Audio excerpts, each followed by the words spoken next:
Rimi kitchen and গার্মেন্টসের পক্ষ থেকে তোমাদেরকে জানাই অনেক অনেক ভালোবাসা। তো আজকে বানাবো ডিমের বড়া। প্রথমে পেঁয়াজ কুচি করে নিয়েছি এবং কাঁচা লঙ্কা কুচি করে নিয়েছি।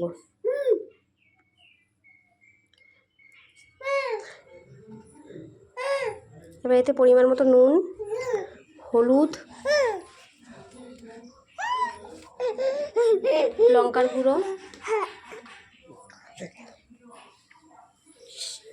ভাজা মশলা,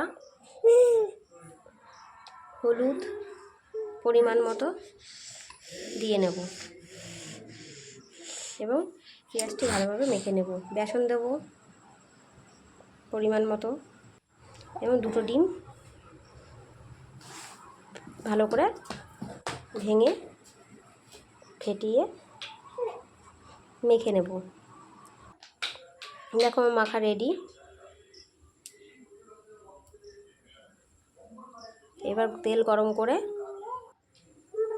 এক এক করে বড়াগুলো ভেজে নেব। আমি কোনো জল ব্যবহার করিনি মাখার জন্য, ডিম দিয়েই মাখা হয়ে গেছে এবং এতে খেতে খুব ভালো লাগে। দেখো উল্টে দিলাম বড়াগুলো।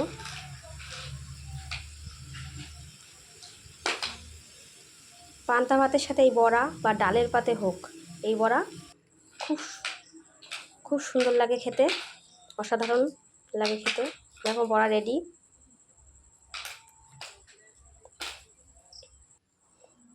আমি পান্তা ভাত দিয়ে নিয়ে নিয়েছি। সকালবেলা খানিকটা ভাত বেশি ছিল, তাই থেকে বড়াগুলো